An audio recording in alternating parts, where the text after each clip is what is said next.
This week at work, across 3 workshops, I had the benefit and privilege of engaging with around 200 odd very accomplished business owners. All have achieved significant success in their businesses in financial terms. So let's set that aside, because when money is not the driver, what is? And through that process, what emerged was an appetite to be able to take what they have already built and double it up, treble it up, quadruple it up. It goes all against the societal norms of saying, well, go and retire.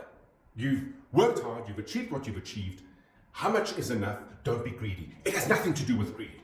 It has everything to do with passion and purpose. It has everything to do with the meaning you get out of work in something that you have created, sustained, cared for, and the idea that it can be more raises the specter of achievement to a fundamentally different level. There's something really beautiful about that, because energy comes from those big ideas. It doesn't come from the past. And within that, the frustrations began to appear, because the 2 things you need in order to get a business from one level to its next at a significant level is time and attention. And through the process, we had a big debate around what guides our time and attention. And there were 3 outcomes. The first is, in very few instances, certain of the business owners performed a ritual.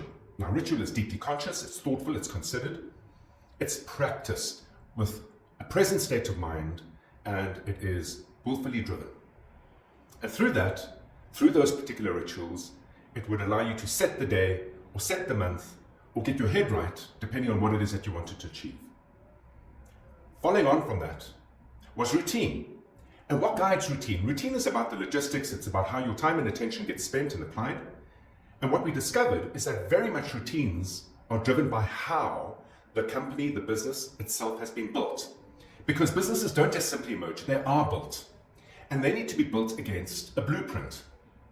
And if that blueprint, that architectural plan, that engineering plan, is designed in a fashion that the way you put the business together in terms of your marketing and sales and fulfillment and administration, etc. and so forth, the commercial chassis that drives the business, if it's done in such a fashion that as a result of it, it creates routines for you that keep you square and center of daily, weekly, monthly operations, well then time and attention can never be invested in growth and next level thinking.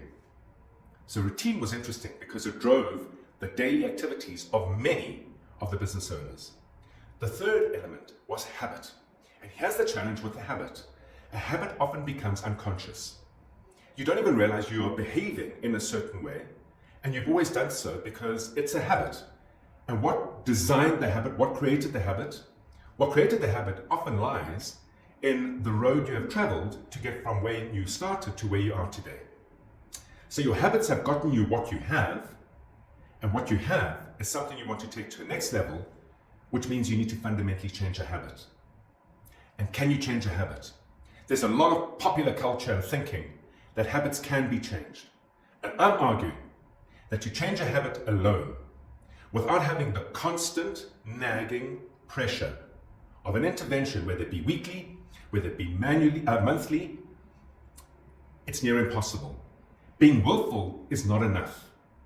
For a habit to change, you need to create an environment, in other words, a new routine, that will put you in front of good company that will challenge and test.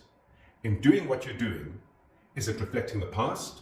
Or in doing what you're doing, is it going to place your time and attention into the future business that you absolutely can achieve?